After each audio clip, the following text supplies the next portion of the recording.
हमारे फोर्स और मोशन का जो पहला एमसीक्यूज़ है, under what condition an object will have zero displacement but non zero distance. Linear motion में डिस्टेंस और डिस्प्लेसमेंट इक्वल होते हैं बट नॉन ज़ीरो कोई भी नहीं होता है। सर्कुलर मोशन में जैसे पॉइंट ए है, बॉडी पॉइंट ए से मूव करती है और उसका फाइनल पॉइंट भी पॉइंट ए हो जाती है, तो डिस्प्लेसमेंट ज़ीरो हो जाता है बट डिस्टेंस 2πr। तो इसका ये ऑप्शन बीटा ऑप्शन सही, पहला गलत। रैंडम मोशन में डिस्प्लेसमेंट डिस्टेंस से छोटा होता है बट नो ज़ीरो नहीं होता है। ऑसिलेशन में डिस्प्लेसमेंट डिस्टेंस से छोटा होता है बट नो ज़ीरो नहीं होता है। Beta option is the correct option. अब MCQs number 2, what is the acceleration of a projectile relative to another projectile. तो इसका correct answer 0। Question number 3, if the flock of birds is flying total momentum will be 0 if. तो momentum का जो formula है वो product of mass and velocity है। इन दोनों का जो यहाँ पे 0 है तो इन दोनों का प्रोडक्ट 0 आना चाहिए। इन दोनों का प्रोडक्ट तब 0 आएगा जब इन दोनों में से कोई 0 हो जाए। अब यहाँ पे देखिए taking of from the ground, तो बर्ड्स की कोई मास भी होगी तो बर्ड्स की मास तो कभी भी 0 नहीं हो सकता है, तो इसकी वजह से इसमें हम वेलोसिटी के 0 होने को ढूंढेंगे। Taking of from the ground, यहाँ पे वेलोसिटी 0 नहीं है क्योंकि वो ग्राउंड से टेक ऑफ कर रही है। Very tired and coming down to rest, यहाँ पे रेस्ट वेलोसिटी 0 हो जाती है, तो बीटा ऑप्शन करेक्ट है। Flying in opposite direction, no velocity. Flying in same direction, no, यहाँ पे भी इसकी वेलोसिटी होगी। Question number 4, the slope of distance time graph will always be. पहला ऑप्शन है negative, beta positive, Charlie 0, delta maximum. जैसे कि डिस्टेंस विद टाइम इंक्रीज होता है बट डिक्रीज नहीं होता है, डिस्टेंस कभी भी नेगेटिव नहीं हो सकता है, तो इसलिए जब डिस्टेंस नेगेटिव नहीं होगा तो टाइम हमेशा पॉजिटिव रहेगा, तो इसका आंसर हमेशा ग्राफ हमेशा पॉजिटिव रहेगा। At what angle of projection of a projectile the range becomes half of its value. तो इसका करेक्ट आंसर है beta. If we drop an object, its initial velocity is 0, how far will it fall in time t? इसका formula जो है s is equal to half g t square, क्योंकि हम इसे fall कर रहे हैं तो इसका हम जी लगाएंगे एक्सेलरेशन की जगह। ये हाफ मल्टीप्लाई बाय हम ग्रेविटी को 10 लेते हैं और टाइम टी स्क्वेयर है 1, ये 5 टी स्क्वेयर, तो इसके नियर जो होगा उसी को हम पुट करेंगे क्योंकि हमने ग्रेविटी को 10 लिया है 9.8 की जगह, तो इसका बीटा आंसर करेक्ट होगा। Newton second is unit of, Newton second जो होता है वो मोमेंटम और इम्पल्स का यूनिट होता है, तो beta option impulse, Charlie momentum, delta B and C, तो डेल्टा करेक्ट है क्योंकि ये बहुत सही है। Accelerating frame of reference which has constant acceleration is free falling body. Vertical velocity which is time graph for a projectile motion.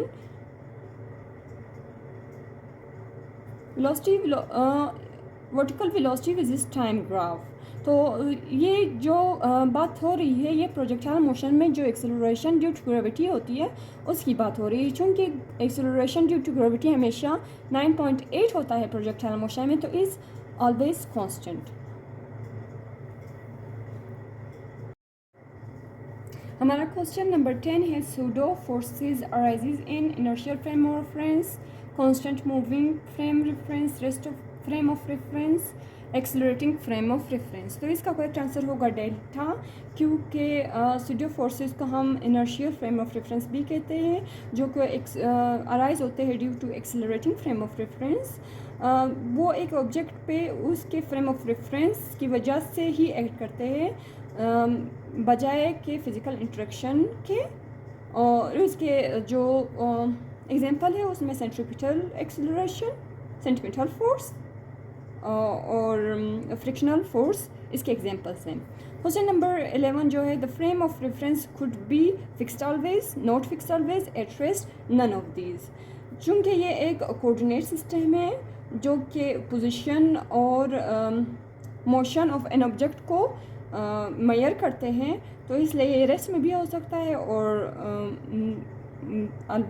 Move भी कर सकता है। तो इसका बेटा अल्फा ऑप्शन जो है फिक्स्ड ऑलवेज, ये रॉन्ग हुआ। नॉट फिक्स्ड ऑलवेज मीन्स ये फिक्स्ड भी हो सकता है, मूविंग भी हो सकता है, तो इसका बीटा ऑप्शन सही है। At rest, not always, in rest, none of this.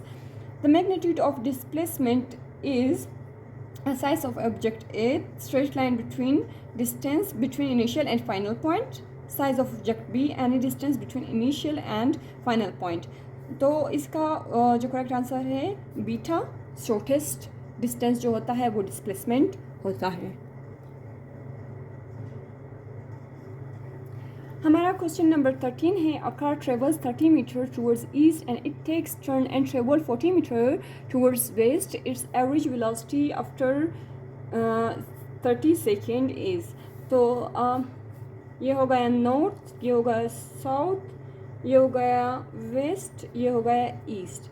अब एक बॉडी एक बार इस पॉइंट से 30 मीटर ईस्ट की तरफ मूव करती है, बट वापस टर्न बैक होकर 40 मीटर वेस्ट की तरफ मूव करती है. तो इसका जो डिस्टेंस इसका जो हुआ वो 70 हुआ, बट इसका डिस्प्लेसमेंट जो है वो शॉर्टेस्ट है. पॉइंट ए से पॉइंट बी तक इसका जो डिस्टेंस है वो 10 हुआ. तो इसका डिस्टेंस इज़ 10 और टाइम जो है वो 60 है. तो फार्मूला अप्लाई करने से d/t इज इक्वल टू 10/60. ये हो गया 1/6. तो ऑप्शन है 10 मीटर पर सेकेंड, बीटा 1/5 मीटर पर सेकेंड, चार्ली 7/5 मीटर पर सेकेंड, डेल्टा -5 मीटर पर सेकेंड. तो यहाँ पे ऑप्शंस गलत है, इसको होना चाहिए 1/6 मीटर पर सेकेंड. तो beta option is the correct over here. Question number 14. Displacement of sun with respect to earth is r².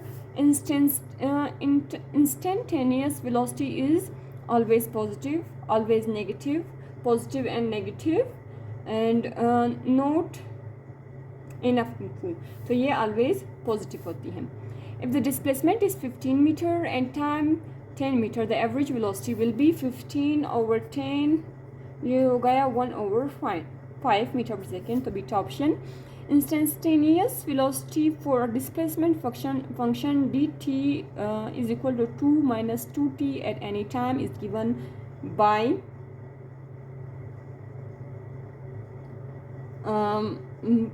alpha option है 2t minus 2t, beta 2t, charlie 2, delta -2. यहाँ पे हम डिस्टेंस को with respect to time differentiate करेंगे. तो 2t यहाँ पे क्योंकि ये 2 है, 2 minus 2 2, तो 2 minus 4 इक्वल टू -2. तो इसका ऑप्शन है delta. Decrease in velocity per unit time is called acceleration. No increase in velocity per unit time is acceleration. Beta deceleration. Decrease in velocity per unit time is deceleration. Deceleration, correct. Positive acceleration, no, that is acceleration. Uniform acceleration, no. 19 option. For a linear relation between displacement and time we get dt graph is straight line passing through origin, straight line parallel to time axis, quadratic relationship and cubic relationship. तो straight line passing through origin. 20 का है. An object is moving with constant speed. Which of the following is always true? Distance is greater than displacement. इसका तो कोई. Distance is lesser than displacement. Distance is equal to displacement. We cannot answer. We cannot answer. Constant speed है. We cannot answer. या फिर अगर हम logically देखें तो इसका अल्फा ऑप्शन करेक्ट है, क्योंकि डिस्टेंस हमेशा ऑफनली डिस्प्लेसमेंट से बड़ा होता है. 21. A stone is projected from ground with velocity of 25 meter per second. 2 seconds later, it just clears wall. हमारा क्वेश्चन नंबर 21 है. A stone is projected from the ground with velocity of 25 meter per second. 2 seconds later, it just clears wall 5 meter height. The angle of projection of the stone and the greatest height reached are. तो सबसे पहले हम इसकी angle of projection मालूम करेंगे। तो s is equal to v y sine theta t plus minus half g t square. S जो है 5 है, वी वाई जो है 25 है, साइन थीटा तो साइन थीटा आ गया, टाइम 2 है, माइनस हाफ 10 और टी स्क्वेयर 4 हो गया। तो s 5 is equal to 25 sine 2 theta, ये हो गया 1, ये हो गया 2, ये हो गया 20 माइनस 25 प्लस 20 इस तरफ आया, माइनस इस तरफ आया तो प्लस हो गया 50, 25 2 ज़ा 50 sine theta, 25 over 50 is equal to sine theta, ये हो गया 1, ये हो गया 2 इज इक्वल टू हाफ, ये हो गया हाफ, साइन थीटा की वैल्यू हाफ है और sine theta half is equal to sine 30। तो इसका जो पहला है 30, तो ऑप्शन अल्फ़ा या चार्ली हो सकता है। तो अब हम इसे मज़ीद सॉल्व करेंगे। The greatest height reached are, तो इसके लिए हाइट का फार्मूला इसके लिए हम हाइट का फार्मूला अप्लाई करेंगे। h इज इक्वल टू, क्योंकि h is equal to v i square sine 2 theta over 2g है। चूँकि इनिशियल वेलोसिटी जो है वो 25 square sine 2 theta sine square 30 over 2g, तो 25 साइन 30 जो है वो 0.5 स्क्वेयर, 25 स्क्वेयर ओवर 2g होगा 20, ये 25 का स्क्वेयर 625 प्लस 0.5 का स्क्वेयर होगा 0.25 और डिवाइडेड बाय 0.02 डिवाइडेड बाय 20। तो इसको हम सॉल्व करेंगे तो ये आ जाएगा 7.8, तो इसका ऑप्शन हो जाएगा alpha. Acceleration of moving car when brakes are applied, एक कार है वो मूव कर रही है, बट जब इसका उस पर ब्रेक अप्लाई हो जाते हैं तो वो स्लाइटली बैकवर्ड मूव करती है। जब वो स्लाइटली बैकवर्ड मूव करती है तो डिक्रीज इन वेलोसिटी आ जाता है, तो नेगेटिव इसका ऑप्शन हो जाएगा। The slope of velocity time graph represent displacement, acceleration, force, momentum. Acceleration slope जब आता है तो हम उसको डिवाइड करते हैं, v over t जो होता है वो acceleration होता है। Question number 25. An object is accelerating when its speed changes. Beta option only when its direction changes. Charlie option when its speed और डायरेक्शन चेंजेस, तो इसका चार्ली ऑप्शन जो है वो करेक्ट है, क्योंकि वो स्पीड के चेंज होने से भी एक्सेलरेशन जनरेट होता है और डायरेक्शन के चेंज होने से भी। इसका MCQ नंबर 26 है, what is the slope of a straight line graph of position with इस टाइम, तो इसका करेक्ट ऑप्शन जो होगा वो डिस्प्लेसमेंट होगा। हमारा क्वेश्चन नंबर 27 है, इफ़ द वेलोसिटी विद इस time graph for an object is a horizontal line the object is. अब वेलोसिटी है इस तरफ और टाइम है इस तरफ, तो इसका स्ट्रेट लाइन है। जब स्ट्रेट लाइन है तो इसका ये मीनिंग है टाइम तो इंक्रीज़ हो रहा है बट वेलोसिटी कांस्टेंट है, और जब वेलोसिटी कांस्टेंट होती है तो एक्सेलरेशन ज़ीरो होता है। तो हम देखते हैं कौन सा ऑप्शन सही है। Alpha option moving with zero acceleration, ये तो सही हो गया। Moving with constant non-zero acceleration no, at rest no, moving with increasing speed no, the option is the correct one. Question number 28, the acceleration of a moving object can be found from area under displacement time graph no, slope of displacement time graph no, its velocity, area under velocity time graph no, its displacement, slope of velocity time graph correct, its acceleration, तो ये option है correct. 29, the coefficient of restitution for a perfectly elastic collision is alpha option 1, walking is possible on the account of, तो Newton first ला no, Newton second ला no, Newton third ला। हम floor को अपनी feet के ज़रिए push करते हैं और वो हमें पुश बैक करते हैं, इसी वजह से हम वर्क कर सकते हैं। Question number 31, the coefficient of restitution if for a perfectly inelastic collision is for a perfectly elastic collision is infinity. Question number 32, when two bodies stick together after the collision is said to be perfectly inelastic collision या totally inelastic collision. 33, what is the accelerating force on the Diwali rocket if it ejects 0.05 kilogram of gases per second at velocity of 400 meter per second? तो इसका 0.05 kilogram पर second और velocity जो है वो 400 है। इन दोनों को हम मल्टीप्लाई करेंगे तो 0.05 यहाँ से ये कट गए तो यहाँ से ये कट गए, 5 × 4 इज इक्वल टू 20 न्यूटन। तो इसका अल्फा ऑप्शन है correct. Question number 34, if mass is 2 kilogram and velocity is 35 metre पर second then the momentum is, momentum का फार्मूला है product of mass and velocity. Mass यहाँ पे है 2, वेलोसिटी है 35, तो इसका आंसर हुआ 70 किलोग्राम मीटर पर सेकेंड। तो alpha option 35, if force is double by keeping mass constant then the acceleration will be. Force और अगर हम मास को कांस्टेंट रखें तो फोर्स ऑफ एंड एक्सेलरेशन का डायरेक्ट रिलेशन होता है। फोर्स का अगर हम डबल कर दें तो एक्सेलरेशन भी डबल हो जाएगा। तो alpha option. Question number 36, Newton third law is derived from Newton second law. Force exerted by the wall on the water will be F is equal to mvt, हमेशा positive होगा।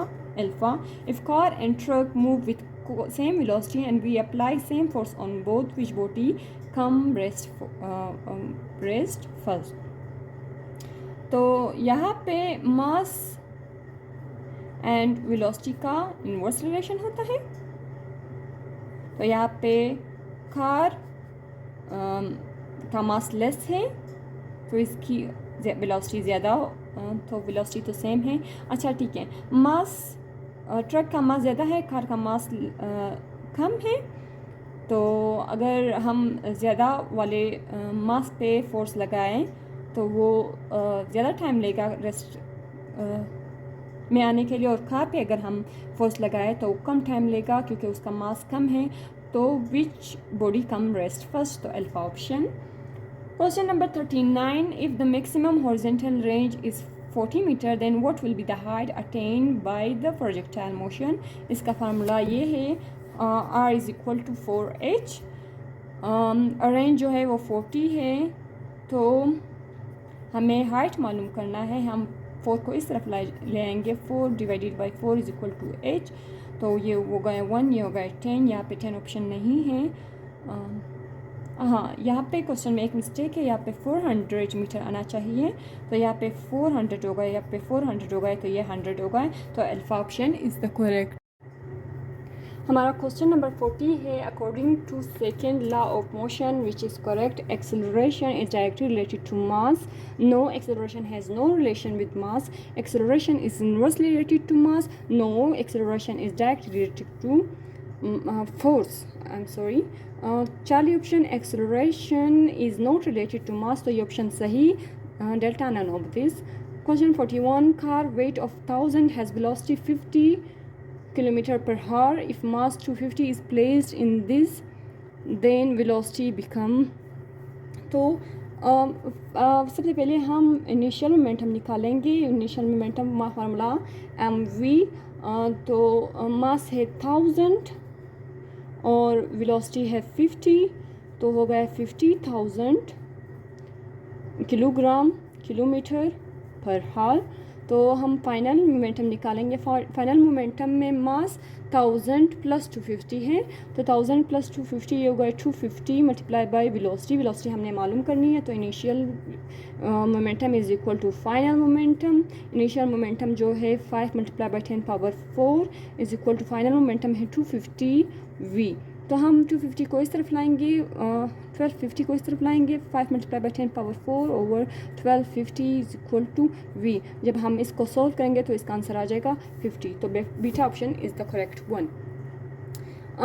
Question 42. Dimension of momentum is same as impulse. 43. Displacement time graph slope gives us unit meter per second. D over T इसका formula है, D distance metre time second, metre पर second. Kilogram metre पर second is equal to, force का formula है m a, mass kilogram, acceleration metre पर second square. तो alpha option is the correct one. Question number 45. In elastic collision which of the following is constant? Elastic collision में momentum constant होता है, kinetic energy constant नहीं होती है, force constant नहीं होता है, तो alpha option. Question 46. Kinetic friction always dash then static friction. Kinetic friction जो होता है वो always less than static friction होता है, क्योंकि स्टैटिक फ्रिक्शन और सरफास, स्टैटिक फ्रिक्शन में ऑब्जेक्ट एंड सरफास के दरमियान कांटेक्ट ज़्यादा टाइम के लिए होता है और वो इसी वजह से मूव ही नहीं कर पाता है क्योंकि फ्रिक्शन ज़्यादा होता है। But kinetic energy kinetic friction में ऑब्जेक्ट और सरफास के बिटवीन जो रिलेशन होता है वो कम टाइम के लिए होता है। 47. Momentum is product of mass and velocity. Yes, mass force no, velocity force no, force and displacement no. Question 48. The momentum of particle changes with energies change.